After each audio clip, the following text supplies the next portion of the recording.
The question is, show that the family of curve for which the slope of the tangent at any point x comma y on it is x square plus y square divided by 2xy is given by x square minus y square is equal to cx. So let's see how we are going to solve the given problem. तो चलिए शुरू करते हैं. तो first of all मैं आपको question के part को एक बार एक्सप्लेन कर देता हूँ कि ये क्वेश्चन है क्या. आपके पास एक अननोन कर्व है. Let this is a unknown curve. हम लोग इसे y is equal to f x से रिप्रेजेंट कर देते हैं. और क्वेश्चन में आपको ये दे रखा है कि इन केस अगर आप इस कर्व के किसी भी रैंडम पॉइंट पे अगर आप कोई एक टेंजेंट बनाते हैं और इन केस अगर आप इस टेंजेंट का स्लोप निकालें, लेट मैं स्लोप को m से रिप्रेजेंट कर दूं, तो जो m की वैल्यू है ये आपके पास बराबर है एक्स स्क्वायर प्लस के y square divided by 2 times of x y के. और आपको इस इंफॉर्मेशन को यूज करके पता करना है कि ये कौन सा फंक्शन है जो गिवन कंडीशन को मेंटेन करेगा.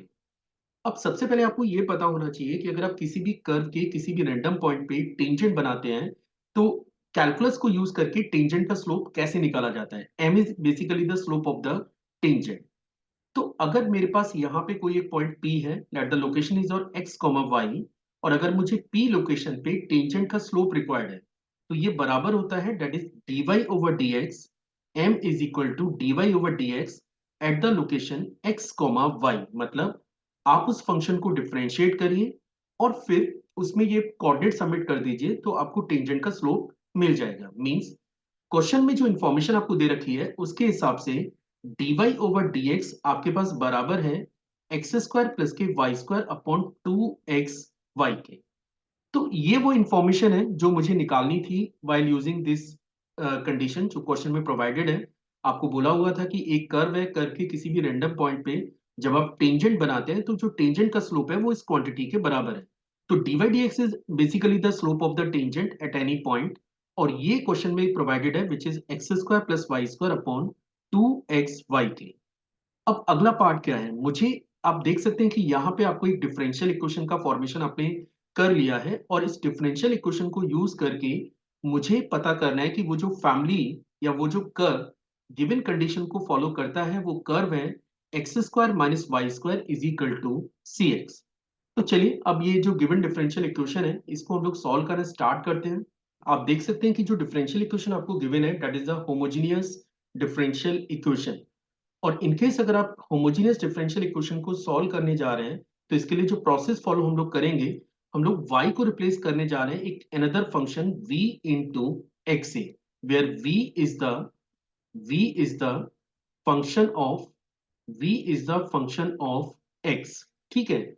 इनकेस अगर आपने y को v इंटू एक्स से रिप्लेस कर दिया है तो फिर आपको dy ओवर dx भी निकालना पड़ेगा क्योंकि अब आपका नया वेरिएबल भी इन्वॉल्व हो चुका है विच इज और v. तो इसके लिए मैं इस एक्सप्रेशन को बोथ साइड डिफरेंशिएट कर रहा हूं. इनकेस अगर मैं यहाँ पे dy ओवर dx को कैलकुलेट करूं तो ये मुझे मिलेगा v, पहला फंक्शन एज सच x का डेरिवेटिव 1 प्लस x, और v को अगर अपन डिफरेंशिएट करेंगे तो ये मिलेगा dv ओवर dx के. तो चलिए ये चेंजेस हम लोग यहाँ पे यूज कर लेते हैं. ये जो dy ओवर dx है इसको मैं रिप्लेस करने जा रहा हूँ v plus x dv over dx से. राइट हैंड साइड में अगर आप चेक करें तो एक्स स्क्वायर एस सच है और वाई स्क्वायर को आपने रिप्लेस किया हुआ है वी एक्स से. मीन्स ये बनेगा v square x square divided by 2 into x. आप देख सकते हैं कि यहाँ पे एक्स स्क्वायर से एक्स स्क्वायर आपका इजीली कैंसिल हो रहा है और आफ्टर कैंसिलेशन जो डाटा आपके पास बचेगा that is v plus x dv over dx. ये आपका लेफ्ट हैंड पार्ट है और राइट हैंड को अगर आप चेक करें तो that is 1 plus v square upon 2v. चलिए अब इसको फर्दर सॉल्व कर लेते हैं. तो आप देख सकते हैं कि हम लोग इसे लिख पाएंगे x dv over dx is your 1 plus v square upon 2v minus v.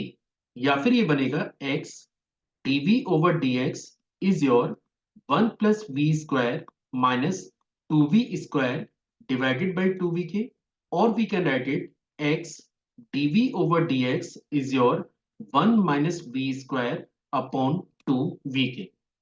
अब इस लाइन को आप चेक कर सकते हैं कि अगर आप वेरिएबल सेपरेशन पे थोड़ा ध्यान दें तो आप इस एक्सप्रेशन के वेरिएबल्स को सेपरेट कर सकते हैं. मींस हम लोग इसे लिख पाएंगे 2v over v square minus 1 is your minus dx over x into d v. ठीक है, अब देखिए इनकेस अगर आप इसे फर्दर सिंप्लीफाई करना चाह रहे हैं तो आप देख सकते हैं कि ये बहुत आसान सा एक्सप्रेशन बन गया है, और आप इसमें वेरिएबल सेपरेशन लगाने के बाद एक डिफरेंशियल इक्वेशन बनी है which is 2v dv over v square minus 1 is equal to minus dx over x। Now what we are going to do, हम लोग इस एक्सप्रेशन को बोथ साइड इंटीग्रेट कर रहे हैं, तो ये बनेगा 2v dv over v square minus 1 is equal to minus dx over x के। ठीक है, अब देखिए इनकेस अगर मैं इस एक्सप्रेशन को इंटीग्रेट करना चाह रहा हूं तो आप देख सकते हैं कि वी स्क्वायर माइनस वन का जो डेरिवेटिव है वो आपका 2b बनता है। तो इनकेस अगर मैं इस पूरे फंक्शन को इंटीग्रेट करूंगा तो इंटीग्रेट करके आपको मिलने जा रहा है ln v square minus one के। मैं एक्सपेक्ट कर रहा हूं कि आप ये आसान सा इंटीग्रेशन है, इसे आप कर पाएंगे, और राइट साइड में मैं इसे लिख सकता हूं minus ln mod of X plus constant that is ln C. इसके बाद आप इसे लिख पाएंगे ln v square minus one, और this will become ln mod of c by x के। हम लोग ये एक्सप्रेशन लिख सकते हैं। इसके बाद आप चाहे तो यहाँ पे एंटीलॉग ले लीजिए, जैसे आप एंटीलॉग लेंगे तो ये बनेगा v square minus one is your mod of C upon x. इसके बाद आपको पता होगा कि वो जो y है ये एक्चुअली v इंटू एक्स के बराबर है, मीन्स v को आप रिप्लेस कर सकते हैं, v को आप रिप्लेस कर सकते हैं y अपॉन एक्स से। इनकेस v को y अपॉन एक्स से आप रिप्लेस करेंगे तो ये बनेगा Y square upon X square minus one का mod is equal to C upon X का मॉड, या फिर हम लोग इसे लिख सकते हैं Y square minus x square upon X square is your mod of C upon X. In case अगर मैं ये मॉड के साइन को हटाना चाह रहा हूं तो मुझे लिखना पड़ेगा y square minus x square over x square is your plus minus c upon x के। तो आप देख सकते हैं कि यहाँ पे एक एक्स से एक्स कैंसिल भी हो जा रहा है, तो आफ्टर कैंसिलेशन आपको जो डाटा मिलेगा that is y square minus x square is your plus minus c into x. अब ये जो प्लस माइनस सी है, तो आप चाहें तो इसको एक अनदर कांस्टेंट कैपिटल सी या कैपिटल के से रिप्लेस कर सकते हैं, तो लेट मैं इसे कैपिटल सी से रिप्रेजेंट कर देता हूँ। ठीक है तो ये कांस्टेंट ही है, आइदर आप प्लस सी यूज करें या फिर माइनस सी यूज करें, ये रहेगा तो कांस्टेंट ही, तो इसको मैंने एक नया कांस्टेंट कैपिटल सी से रिप्रेजेंट कर दिया है। तो आफ्टर रिप्रेजेंटिंग ये एक्सप्रेशन आपको मिलेगा y square minus x square is your c x. अब हम लोग चेक कर लेते हैं कि जो रिजल्ट हमें लाना था वो आ रहा है या फिर नहीं आ रहा है। तो आप देख सकते हैं कि easily we can write it that is x square minus y square is your minus c x, और फिर से वही प्रॉपर्टी है कि ये जो माइनस सी है आप फिर से इसे एक नए कॉन्स्टेंट से रिप्लेस कर सकते हैं, तो ये बनेगा x square minus y square is your k x, and this is a solution for the given differential equation.